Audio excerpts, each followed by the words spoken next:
Assalamualaikum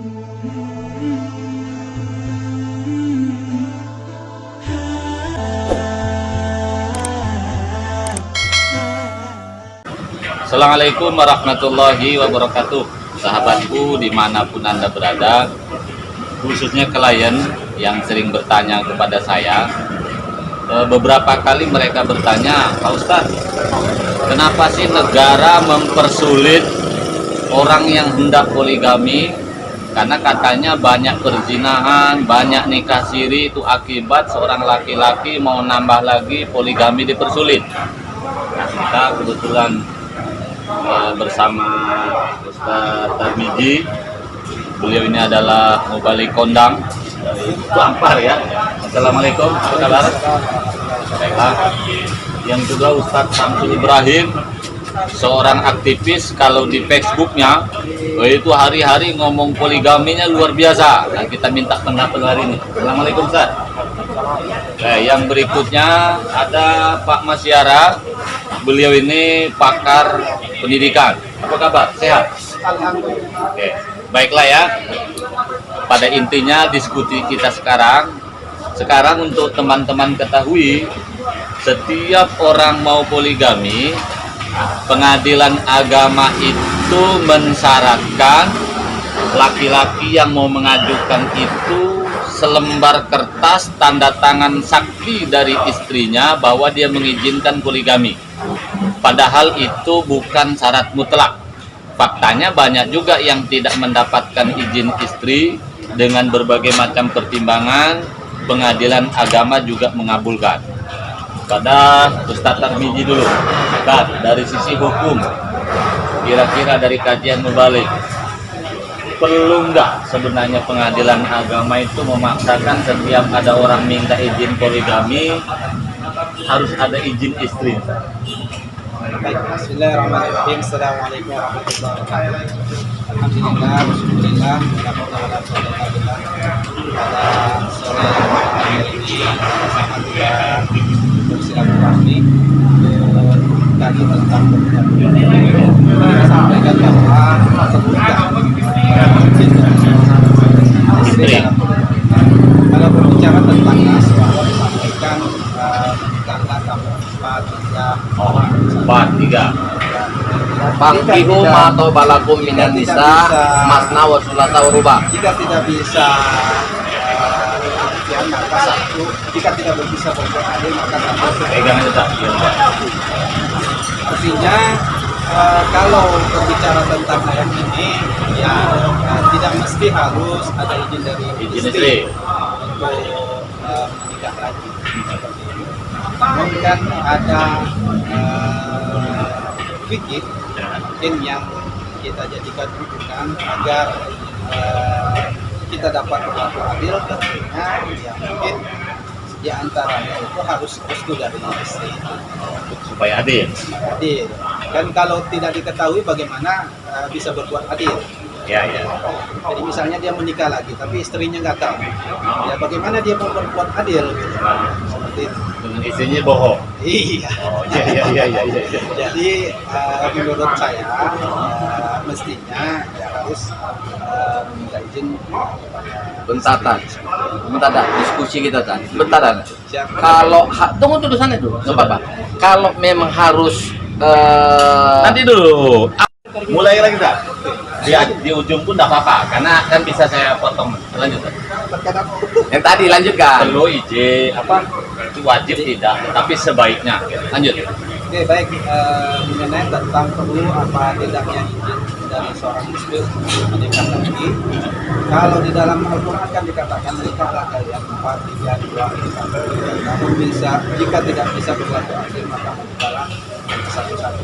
Di dalam ayat ini kan jelas menikah itu adalah suatu anjuran. Kita dianjurkan ya minimal maksimalnya 4. Iya. Namun di dalam ini kan kita diperintahkan juga untuk berlaku adil. Maka bagaimana mungkin kita bisa berlaku adil kalau istri yang pertama tidak memberikan izin atau untuk menikah itu. Jadi kita bagaimana mau berbuat lagi? Maka jadi menurut saya izin itu perlu karena untuk berlaku adil. Oke, seperti itu. Oke, baiklah. Jadi intinya kalau sisi hukum tak perlu izin, tetapi karena untuk supaya adil lebih bagus minta ini pada Pak Samsul. Pak Samsul ini kan aktivis. Banyak yang menghubungi saya, Pak Samsul. Banyaknya pelacuran, banyaknya PSK, banyaknya nikah siri. Katanya pengadilan itu mempersulit suami itu nikah lagi. Betul tak kira-kira? Menurut Pak Samsul bagaimana? Silakan Pak. Terima kasih. Assalamualaikum warahmatullahi wabarakatuh. Menarik sebenarnya tema yang kita angkat pada sore hari ini. Saya hanya ingin mengutip satu ayat yang berbunyi ya ayyuhalladzina amanu atiullaha wa atiur rasul wa ulil amri minkum. Hai orang-orang beriman, taatlah kepada Allah, taatlah kepada Rasul, dan para pemimpin di antara kalian. Nah, mengapa ketika disebut para pemimpin tidak digunakan kata taat? Ini Pak Ali Tafsir menyatakan bahwa ketaatan kepada pemimpin itu tidak bersifat absolut, tapi ketaatan kepada pemimpin itu selama pemimpin itu menaati Allah dan Rasulnya. Nah, berarti merujuk kepada ayat ini, bagian dari kita di Indonesia, perkawinan itu di depan hotel utama. Dalam hal ini, di samping menjalankan ketentuan syariah, Al-Quran dan hadis, kita itu juga menjalankan ketentuan peraturan perundang-undangan. Yang demikian, maka menurut saya poligami atau menikah lagi setelah kita punya istri itu sudah masuk ranah wajib untuk meminta izin istri pertama berdasarkan ketentuan undang-undang tersebut. Karena sudah ada undang-undangnya ya. Sudah ada undang-undang yang mewajibkan di setiap orang laki-laki yang mau menikah lagi wajib meminta izin istri pertamanya. Nah, ketentuan ini bersifat mengikat kepada seluruh umat Islam, yang berarti ini boleh dibilang sama derajatnya dengan fikih Indonesia. Jadi ketika menafsirkan syariah atau hukum perkawinan itu, maka umat Islam Indonesia bersepakat bahwa setiap orang yang mau menikah lagi mesti minta izin dengan istri pertamanya. Nah, dengan demikian maka khusus di Indonesia orang yang menikah lagi dengan tidak minta izin lebih dulu kepada istrinya itu bisa dipandang tidak menjalankan ketentuan syariat, bisa dipandang tidak mengikuti atau tidak menaati pemimpinnya. Tadi kan kita disuruh menaati pemimpin, salah satu kesalahan kita itu adalah menjalankan kesepakatan yang sudah kita ambil di dalam negara Republik Indonesia yang kita wujudkan. Apabila mau menikah lagi kita mesti meminta izin dengan istri pertama. Ini ada pertimbangan psikologis, ada pertimbangan sosiologis, dan ada pertimbangan politis yang dibuat oleh pemerintah. Jadi tidak semata-mata hanya melihat aturan Islam secara tekstual, tetapi ada dimensi kontekstual yang mesti menjadi pertimbangan utama. Saya kira demikian. Terima kasih. Assalamualaikum warahmatullahi wabarakatuh. Baiklah, Pak Masyara, ini kan pakar pendidikan. Salah satu kebijakan Kemendagri kemarin, orang nikah siri, artinya tidak nikah di tua, anaknya itu bisa mendapatkan akte atau kakak, mencantumkan BIN bapaknya. Selama ini dapat juga, tetapi hanya BIN ibunya. Nah, kebijakan terbaru katanya akan berlaku mulai tahun 2022. Nah, anak nikah siri atau tak jelas pernikahannya, dia akan dibuat KKK dengan akte dengan mencantumkan satu belum nikah, dengan syarat dia tentu membuat perjanjian. Alasan pemerintah adalah bahwa supaya dampak psikologis anak itu tidak begitu sakit lah, seperti itu. Saya mohon pendapat Pak Masyara. Yang pertama, sebenarnya perlukah anak masuk sekolah itu harus memiliki kakak dengan akte yang harus mencantumkan nama bapaknya? Itu satu. Yang kedua, bukankah ketika semua nikah siri atau tidak nikah pun yang penting dia membuat pernyataan bapak ibunya bisa mendapatkan kakak atau akte, itu tidak malah menyuburkan perzinahan yang akhirnya akan melahirkan anak-anak yang sebenarnya lahir dari orang yang tidak sah. Saya mohon kepada Pak Masyara untuk berpendapat. Monggo. Bismillahirrahmanirrahim. Assalamualaikum warahmatullahi wabarakatuh. Memang sangat menarik pembahasan soal pernikahan ini. Pertama terkhusus izin istri pertama, kedua, atau ketiga untuk melakukan poligami, menikah lagi. Yang perlu dipahami bahwa menikah ini bukan karena nafsu saja, bukan karena mau pamer saja, tetapi ini memang perlu pemahaman yang baik, yang benar. Oleh karena itu, apa yang kebijakan-kebijakan pemerintah dalam hal ini yang telah disampaikan, ini memang banyak pertimbangan pemerintah kenapa harus ada izin. Saya bicara saat ini atau disampaikan pertanyaan tadi bahwa anak hasil nikah siri. Kalau menurut ini kan aturan menurut Pak Marjono nanti 2022 itu, kalau itu dijalankan. Tapi sampai saat ini yang namanya nikah siri, anak itu pemerintah tidak punya kewenangan untuk memberikan akte lahir, tapi bisa dikeluarin. Oleh karena itu ya, kalau aturan itu diikuti, maka bila anak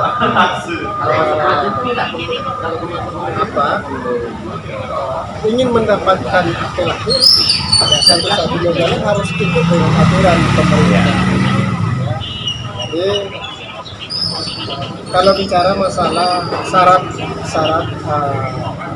karena ini akan berhubungan berkelanjutan anak ini, ingin melanjutkan sekolah, ini akan bermasalah. Langsung aja masuk untuk Pertama, bila nikah siri tanpa akte, itu akan sulit. Telepon saya, Anak ini nanti melanjutkan sekolah, menerima di sekolah. Karena itu ya salah satu syarat yang harus dipenuhi.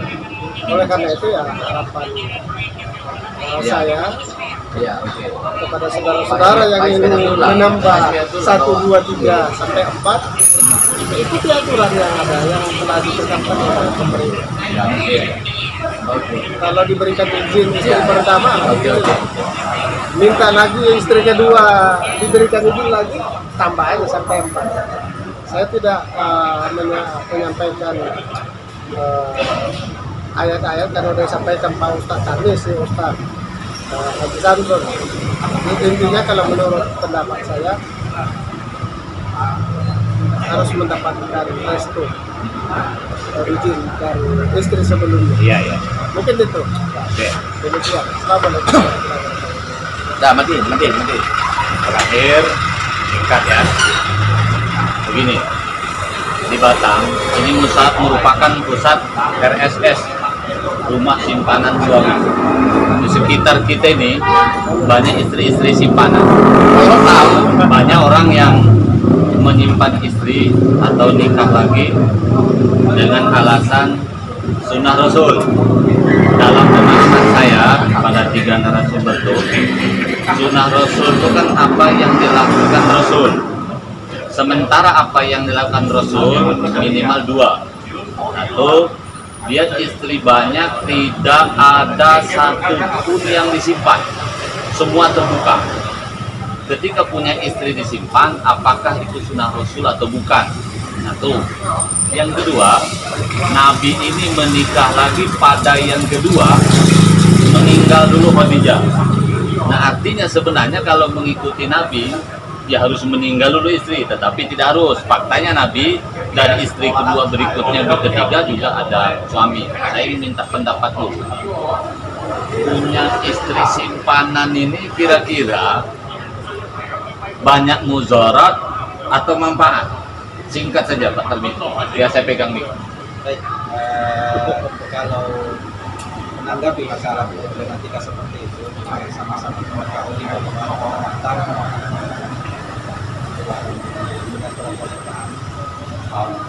sama-sama kita melakukan itu. Namun hal itu tidak bisa kita terlepas atau orang itu berlaku mempunyai istri simpanan. Yang pertama mungkin penyebabnya bisa saja kalau ia meminta izin dari istri pertama, mungkin bisa saja tidak dikasih, bisa saja kata dia istri pertama kayak dulu mayat saya baru ya. Nah, kan singkat aja. Maka- Banyak mudarat atau manfaat? Ya tentu banyak mudarat. Banyak mudarat. Siapa bilang? Kalau mau manfaatnya juga, Mantin. karena kan gini, manfaat salah satu di antara manfaatnya setiap kita itu kan berbeda kadar nafsunya. Iya. Ada yang nafsunya biasa-biasa saja, ada yang nafsunya ya memang luar biasa. Tentu harus penyaluran yang yang diizinkan. Iya. Ketika ia hanya memiliki satu istri misalnya, dan ternyata istrinya itu tidak bisa memberikan layanan terkait tentang pemuasan seksualnya, misalnya, maaf ya saya sampaikan. Tentu kalau dia ke tempat yang haram, pasti dia akan berpikir dosa dan sebagainya. Iya. Makanya dengan adanya istri simpanan ini, ya dia berlaku untuk halal, tapi tersalurkan. Artinya di antara manfaatnya seperti itu. Daripada yang berbuat dosa di tempat lain, dia mengambil alternatif untuk isi. Istri simpanan. Mungkin seperti itu. Pada Pak Masyaro, Pak, nanti Pak Samsul biar berikan saran kepada orang yang hobi kawin siri lah atau punya istri simpanan. Pak Masyara, berikan pendapat konkret. Nih, punya istri simpanan tuh banyak manfaatnya atau mudaratnya? Silakan. Banyak manfaat. Pertanyaan itu jelas jawabannya. Itu lebih banyak mudaratnya. Oh, banyak. Kenapa? Bagi perempuan itu mudaratnya lebih besar. Masih bagus kalau dia tak punya anak. Kalau dia punya anak, aturan pemerintah harus dipenuhi. Terlantar, jadi simpulan saya bagi yang jadi korban adalah kaum perempuan. Kalaupun dia nikahnya ada saksi dan lain-lain sebagainya, tetapi kedepannya yang jadi korban itu istri dan anaknya. Ini dia. Masuk dulu, langsung masuk dulu. Baik, terima kasih. Kalau kita tidak bicara hukum, hanya bicara manfaat negara, saya kira lebih banyak manfaat. Nah, itu betul. Betul. Istri yang menjadi simpanan itu sebenarnya adalah istri, maksud saya perempuan. Nanti aku yang bahas, tapi nggak usah yang dulu. punya masalah, dia punya masalah ekonomi.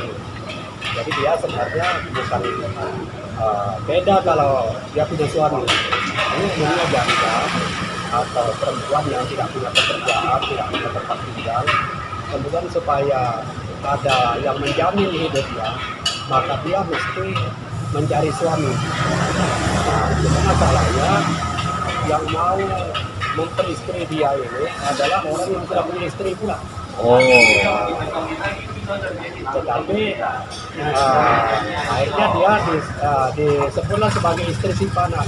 Tetapi sebenarnya kewajiban suami itu terhadap istri simpanannya itu tetap dipenuhi, sehingga memberi manfaat juga kepada si istri itu dan manfaat juga kepada si suami.